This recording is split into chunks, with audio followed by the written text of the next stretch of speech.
नमस्कार प्रिय दर्शकों, बिहारी सुल्तान के न्यूज़ कार्यक्रम में आपका स्वागत है। आज हम आपके लिए पश्चिम बंगाल, बिहार और दिल्ली के बॉर्डर पर बैठे हुए किसानों के लिए जो है बहुत बड़ी न्यूज़ मैं लेकर आया हूं। कल जैसा कि आप जानते हैं किसान दिवस था और किसान दिवस पर विभिन्न राज्यों में चौधरी चरण सिंह जो हमारे पूर्व प्रधानमंत्री थे उनकी जन्मदिन थी और उस पर लोग शुभकामनाएं दे रहे थे, सब अपना अपना जश्न मना रहे थे। लेकिन पश्चिम बंगाल में भाजपा वर्सेज टीएमसी बन चुका है, जबकि 4 महीने बाद चुनाव है। और प्रश्न यह उठता है कि भाजपा ने एक नया अध्याय जोड़ दिया है इस देश में कि सत्ता राजनीति का मतलब है केवल और केवल चुनाव जीतना। अब वहाँ पर जो हमला शुरू हुआ है वह हमला प्रशांत किशोर और भाजपा में यानी गृह मंत्री अमित शाह जी में है। अब प्रश्न यह उठता है कि प्रशांत किशोर जी ने ये कह दिया कि दहाई का आंकड़ा अगर ये पार कर जाएंगे तो मैं चुनावी रणनीतिकार के पद से, इस काम से मैं संन्यास ले लूँगा। लेकिन क्या भाजपा वाले को 200 पार नहीं करेगा तो वो रिजाइन देंगे, वो गृह मंत्री के पद से ही इस्तीफा दे दें। अब देखना यह है कि सबसे पहले दहाई किसे कहते हैं ये तो हम आपको क्लियर कर दें। प्रशांत किशोर के हिसाब से जो है दहाई का मतलब उनको 99 सीट तक आ सकती है। और आपको बता देना चाहते हैं कि पश्चिम बंगाल में जिसे 148 सीट आ जाएगा वह जो है मतलब सत्ता में आ जाएगी। अब ममता दीदी के पास 148 का आंकड़ा पार करने के लिए कई वजह हैं। जो सर्वे रिपोर्ट ये कह रही है कि टीएमसी दोबारा सत्ता में आएगी। प्रशांत किशोर जी के हिसाब से भाजपा जितना बोल रही है उतने में नहीं, उतना तो नहीं लेकिन आधा आएगी। 99 का मतलब सीधे होता है 200 का आधा, यानी आधा से एक कम। अब प्रश्न यह उठता है कि भाजपा सत्ता में नहीं आ रही है, ये पूरा दावा है प्रशांत किशोर जी का। और भाजपा ये कह रही है उनके जवाब में कि प्रशांत किशोर जी को रिटायरमेंट का टाइम है। हम आपसे जानना चाहते हैं प्रशांत किशोर क्या सांसद हैं, विधायक हैं, सत्ता में हैं, कहाँ से रिटायरमेंट लें? चुनावी प्लानर हैं, कोई भी पार्टी उन्हें हायर करती है। 2019 में बहुत ज़्यादा सीट जब भाजपा बंगाल में ले ली तो उसमें क्या हुआ कि ममता दीदी ने जो है प्रशांत किशोर जी को हायर कर लिया पश्चिम बंगाल के लिए चुनावी रणनीतिकार के रूप में। और वो कोई किसी पद पर नहीं है। शुभेंदु अधिकारी जो है टीएमसी छोड़े। बहुत सारे लोग ये कहते हैं कि ममता दीदी का भतीजा और प्रशांत किशोर के वजह से बहुत सारे लोग टीएमसी छोड़ चुके हैं। लेकिन टीएमसी इतनी मजबूत है कि वो भाजपा को आराम से टक्कर दे सकती है और भाजपा का यह दावा कुछ खोखला नज़र आ रहा है। हम इधर आपको बिहार लेकर आते हैं। बिहार में कई बड़े बड़े न्यूज़ हैं। जब तेजस्वी यादव जी ने कल जो अपने पार्टी कार्यालय पर और जो शुभकामनाएं दे रहे थे किसान दिवस पर, उन्होंने अपने कार्यकर्ताओं से कहा कि मध्यावधि चुनाव के लिए तैयार रहें। और ये शब्द जो है पूरे राजनीति को गर्म कर दिया है बिहार में। बिहार में इतनी राजनीति गर्म हुई कि जीतन राम मांझी ने यहाँ तक कह दिया चुनाव तो होंगे लेकिन मध्यावधि चुनाव नहीं होंगे, उपचुनाव होंगे, क्योंकि राजद के कुछ विधायक, कांग्रेस के कुछ विधायक जो है हमारे टच में हैं, हमारे संपर्क में हैं, तो जाहिर सी बात है वो अपना पार्टी छोड़ेंगे तो उपचुनाव होगा। इस तरह से दोनों तरफ से तंज कसे जा रहे हैं। ऐसा कल बिहार के मुख्यमंत्री नीतीश कुमार जी ने जो है काफ़ी सारे फैसले लिए लॉ एंड ऑर्डर ठीक करने के लिए, और डीजीपी से मिलना और सारी व्यवस्था का जायजा लेना। बीपीएससी का जो एग्ज़ाम है, बीपीएससी का मतलब बिहार पब्लिक सर्विस कमीशन, दिसंबर में ही एग्ज़ाम है। बहुत सारे छात्रों ने ये कहा कि 400 और 500 किलोमीटर दूर हमारा एग्ज़ाम सेंटर रखा गया है, जिससे हमें परेशानी होती है। और हम नहीं पहुंच पाएंगे टाइम से।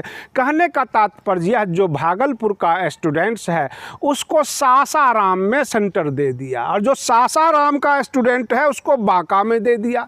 बीच में 300-400 किलोमीटर का फासला है। स्टूडेंट्स परेशान हैं, वो मेल कर रहे हैं बीपीएससी को, लेकिन बीपीएससी अपने नियत समय पर एग्ज़ाम लेगी। और इस तरह से जो है काफ़ी परेशानी में है हमारे जो छात्र वर्ग हैं। उधर केंद्रीय शिक्षा मंत्री ने ये कह दिया कि सीबीएसई का जो एग्ज़ाम है 10वीं 12वीं बोर्ड का, वह फरवरी और मार्च महीने में नहीं होगा, यह असंभव दिख रहा है। और अगले साल हम डेट बताएंगे कि कब हो रहा है। कहने का तात्पर्य है कि उन्होंने बहुत सारी बातें बताई। उन्होंने यहाँ तक कह दिया कि जो मार्कशीट है उसमें हमने फेल शब्द तो हटा ही दिया है, पढ़ाई हुई नहीं है, सफिशिएंट टाइम मिला नहीं है छात्रों को, एग्ज़ाम क्या करवाएं। और कोरोना काल है, महामारी का दौर चल रहा है। हम अगले साल जवाब दे देंगे कि कौन से तारीख पर ये जो है एग्ज़ाम होगा। अब प्रश्न यह उठता है कि हर चीज़ परेशानी में है, कोरोना वैक्सीन जो है कब तक। और कोरोना वैक्सीन में भी कोरोना वैक्सीन तो आया नहीं, धर्म पहले पहुंच रहा है, तरह तरह के विवाद सामने आ रहे हैं।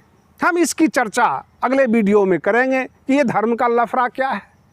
प्रश्न यह है कि हमारे जो किसान हैं बॉर्डर पर जमे हुए हैं, अपनी मांग को रखकर अपनी बिल के लिए जो है कि तीनों बिल वापस ले लो, लेकिन आपने जब भी देखते हो एक तरफा न्यूज़ देखते हो।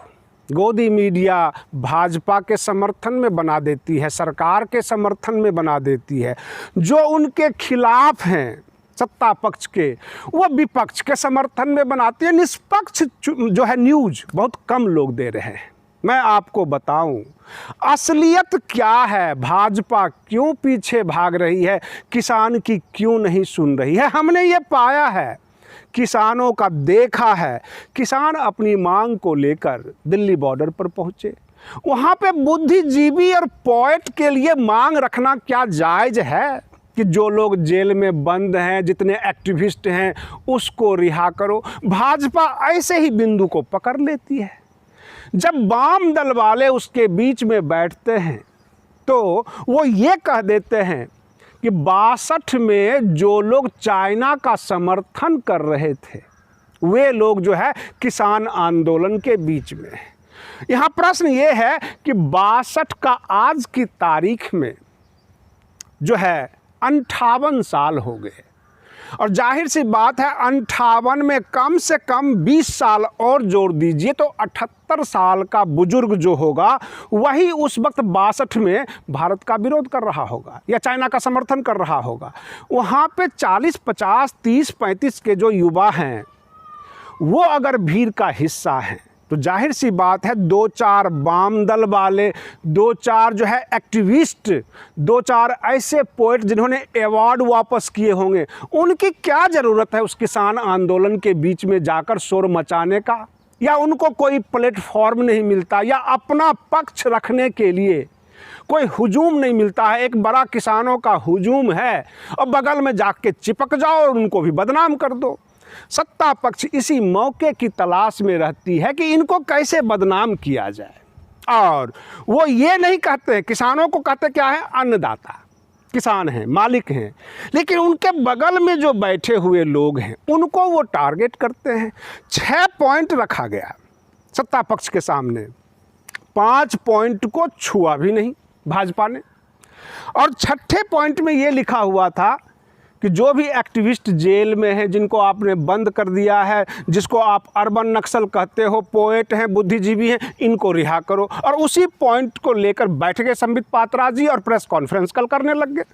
समस्या यहाँ से है कि अगर किसान आंदोलन है तो उसमें इन लोगों को वहाँ पर जाने की क्या ज़रूरत है, जो शाहीन बाग में शामिल थे, जो एनआरसी सीए पे शामिल थे। क्योंकि यह किसान आंदोलन है, इसको आप बेवजह मोदी विरोध आंदोलन मत बनाइए। क्योंकि सारे लोग ये कह रहे हैं कि भले ही पति विधवा हो जाए, भले ही सौतन विधवा हो जाए, पति को मरना चाहिए। कहते हैं पति मरे तो मरे, सौतन विधवा होनी चाहिए। लोगों को समस्या इस बात से है, मोदी का विरोध करने का कौन कौन सी जगह है, और वो किसान आंदोलन के बगल में जाके चिपक जाते हैं और ये सारे किसान इसी चक्कर में बदनाम हो रहे हैं। समस्या यहाँ पर यह है, इन तमाम एक्टिविस्टों को, इतने बुद्धिजीवियों को एक अलग से घेराव करना चाहिए, प्रधानमंत्री जी के सामने अपनी समस्या रखनी चाहिए। ये किसानों के साथ घुसकर अपनी समस्या जो रख रहे हैं उसमें किसान पिस रहे हैं, क्योंकि 28-29 दिन हो गए किसान के मुद्दे वहाँ दब जाते हैं जब बात आ जाती है कि बुद्धिजीवियों की, एक्टिविस्टों की, सब मोदी विरोध का। भाई मोदी विरोध कर रहे हो या किसान की मांग रख रहे हो या कृषि बिल का विरोध कर रहे हो, विरोध है किस चीज़ का? कन्फ्यूजन कर दिया है पूरा का पूरा माहौल। आपको आश्चर्य होगा, और पहले ही हम आपको एडवांस में बता रहे हैं, 25 दिसंबर को क्रिसमस डे है और हमारे किसान सिंघू बॉर्डर पर, उधर गाजीपुर बॉर्डर पर जो दिल्ली से लगा हुआ है, जमे हुए हैं अपने कृषि बिल के विरोध में, उसको हटाने के लिए। परंतु हमारी जो सरकार है, वर्तमान सरकार, 25 दिसंबर को 9 करोड़ किसान को जो है 2-2 हज़ार रुपये, यानी 9 दूना 18,000 करोड़ जो है ये बांट देंगे, और उसकी ताली पीटेंगे। तमाम जो गोदी मीडिया है उन किसानों को भूल जाएगी और 18,000 करोड़ मोदी जी ने दिया ये गाना गाएगी। ये होने वाला है 2 दिन के अंदर अंदर। कहने का तात्पर्य यह है, आपने कितनी उपलब्धि की, कितना अच्छा काम किया, इसकी गिनती नहीं होती है। आपने कौन कौन सी गलती की है इसकी गिनती होती है। मैं याद दिलाना चाहता हूँ 1958 में नेहरू जी से, जो उस वक्त के जो सांसद थे गोपालन, उन्होंने ये कहा था कि आपने जो जनता से लिया है वह उधार है, और आप जो जनता को देते हैं वह खैरात है। कर्ज कब उतारिएगा? इस देश की जनता ने जो अपने प्रधान को चुना, क्या प्रधान उनको अधिकार नहीं देंगे, केवल खैरात देंगे? और ये जितनी भी मीडिया है उस पर केवल खैराती न्यूज़ चलेगा, अधिकार की न्यूज़ नहीं चलेगा। जो किसानों का अधिकार है वह मांग ही क्या रहे हैं? अपने अनाज की कीमत मांग रहे हैं। वह यह कह रहे हैं कि कानून मत बनाओ, क्योंकि तुमने कानून बनाकर बेरियां बनाई है, मेरे हाथों में बेरियां डाली है, हाथ पांव में। प्रश्न उठता है, आप सोचते होंगे कि बिहार, बंगाल, उड़ीसा के किसान क्या कृषि बिल के बारे में जानते हैं? कितना विरोध है, समर्थन कितना है? तो मैं आपको बता देता हूँ, मेरठ से जो काफिला चला किसानों का कृषि बिल के समर्थन में, यह भी रिपोर्ट है कि 500-500 रुपये उसको दिए जाते हैं, खाने पीने की व्यवस्था की जाती है, और साथ में कुछ पीने खाने की भी व्यवस्था होती है, तब वो किसान समर्थन के लिए आते हैं। इतिहास गवाह है कि पहली बार जो है आंदोलन को ख़त्म करने के लिए एक आंदोलन खड़ा किया गया है, यानी किसानों को दबाने के लिए एक किसान का वर्ग खड़ा किया गया। आपको अजूबा नहीं लग रहा? रही बात बिहार, बंगाल, उड़ीसा, छत्तीसगढ़, झारखंड, इधर के किसान जो है आंदोलन में नहीं हैं, तो क्या किसी के पास ये जवाब है कि बिहार, बंगाल, उड़ीसा में मंडी व्यवस्था है? क्या सरकार खरीदती है अनाज? यहाँ के किसानों के लिए यह बिल इसलिए अच्छी होगी क्योंकि मंडियाँ यहाँ पर हैं नहीं, कोई तो खरीदार आए, चाहे वो प्राइवेट सेक्टर का ही, क्योंकि प्राइवेट के हाथों में ये बेचते हैं अपने अनाज, आढ़तियों के हाथों ये बेचते हैं अपने अनाज। आपको याद होगा हिमाचल में पहले आढ़ती जो है सेब का बगीचा खरे खरे किसानों से ले लेती थी और वो अपना सेब टोकरी बनाकर बेचती थी। अब वहाँ पर रिलायंस कंपनी उसको खरीदती है, रिलायंस के पास पैसा ज़्यादा है, वह आढ़तियों के ऊपर हावी हो गया और जाकर पूरे के पूरे सेब के बागान को एक मुश्त पैसे देकर खरीद लिया करता है।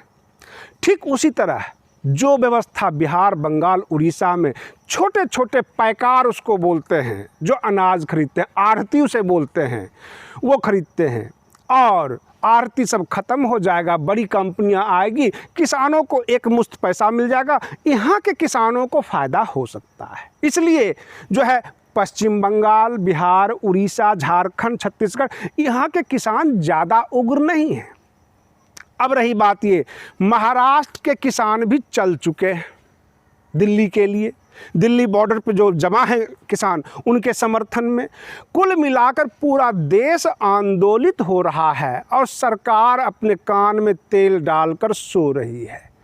18,000 करोड़ 9 करोड़ किसानों को बांट देगी 2-2 हज़ार रुपये, और पूरी मीडिया इसको पूरा भजन कीर्तन बना बना के 24 घंटे इसी को घुमाती रहेगी। क्रिसमस डे के ऊपर बड़ा तोहफा मोदी जी ने जो है 18,000 करोड़ दे दिए, किसानों को इतना लाभ हुआ, उतना लाभ हुआ।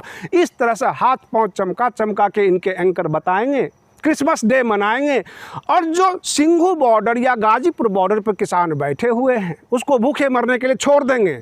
उनको या तो ये कांग्रेसी कहेंगे या वामपंथी कहेंगे, टुकड़े टुकड़े गैंग कहेंगे, अथवा भटके हुए कहेंगे।